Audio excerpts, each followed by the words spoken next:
नमस्कार। आज बात करते हैं उस फाउंडेशन की, उस नींव की जिस पर हमारी पूरी दुनिया टिकी है। हमारे शहर, जंगल, महासागर, सब कुछ। जी हाँ, हम बात कर रहे हैं पृथ्वी की भूपर्पटी की, या जिसे हम अर्थ्स क्रस्ट भी कहते हैं। तो चलिए सीधे मुद्दे पर आते हैं। जरा सोचिए, अगर हमारी पृथ्वी एक सेब की तरह हो तो ये जो भूपर्पटी है ना, ये उसके छिलके से भी ज्यादा पतली है। यकीन होता है? पर इसकी इस नाजुक सी बनावट से धोखा मत खाइएगा। यही वो परत है, सिर्फ यही, जो हमारे इस ग्रह को रहने लायक बनाती है, जो जीवन को मुमकिन बनाती है।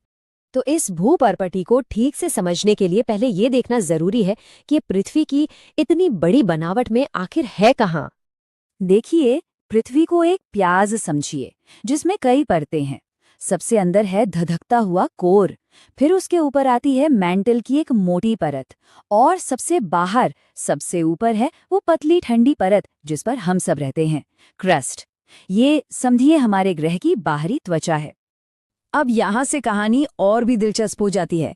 बात यह है कि ये भूपर्पटी हर जगह एक जैसी नहीं है। इसके दो बिल्कुल अलग अलग रूप हैं। एक वो जो जमीन के नीचे है, और दूसरा वो जो समंदर के नीचे।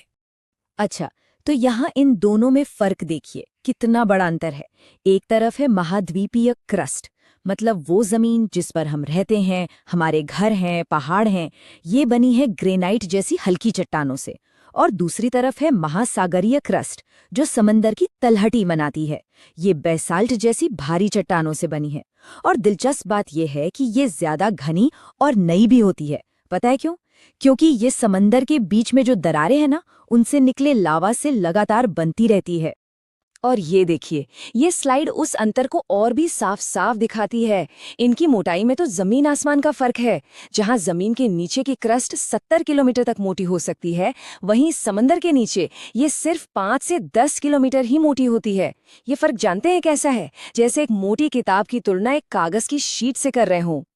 तो हमने भूपर्पटी के प्रकार तो जान लिए। चलिए अब थोड़ा और अंदर चलते हैं और देखते हैं कि ये असल में बनी किस चीज से है। भूपर्पटी को बनाने वाली सबसे बुनियादी चीज है चट्टानें, और ये मुख्य रूप से 3 तरह की होती हैं। पहली है आग्नेय, जो पिघले लावा के ठंडा होने से बनती हैं, जैसे ग्रेनाइट। दूसरी है अवसादी, जो रेत मिट्टी के जमने से बनती हैं। और तीसरी है रूपांतरित, जो बहुत ज्यादा गर्मी और दबाव से अपना रूप ही बदल लेती हैं, जैसे कि संगमरमर। और ये सिर्फ पत्थर के टुकड़े नहीं हैं, यही चट्टानें हैं जो हजारों लाखों सालों में टूटकर, घिसकर उस उपजाऊ मिट्टी को बनाती हैं जिसमें हम अपना खाना उगाते हैं। मतलब सीधा सा है, अगर ये चट्टानें ना होती तो हमारे खेत बंजर होते और थाली खाली। तो अब तक हमने जो कुछ भी समझा है, चलिए उसे एक साथ जोड़कर देखते हैं। अब ये तो साफ है कि भूपर्पटी सिर्फ जमीन का एक टुकड़ा नहीं, बल्कि हमारे पूरे अस्तित्व का आधार है, एक पूरा सिस्टम है। देखिए, हमारी हर एक सांस, पानी का हर एक घूंट और खाने का हर एक निवाला कहीं ना कहीं इसी भूपर्पटी से जुड़ा हुआ है। ये सारे जीव जंतुओं का घर है, ताजे पानी का सबसे बड़ा स्रोत है, सारे खनिज यहीं से मिलते हैं। हमारे जंगल, खेत, पहाड़, मैदान, हर चीज का आधार यही तो है।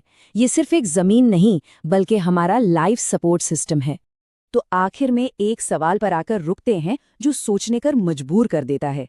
जरा एक पल को सोचिए, अगर ये पतली सी नाजुक सी परत होती ही नहीं तो हमारी इस दुनिया का क्या होता?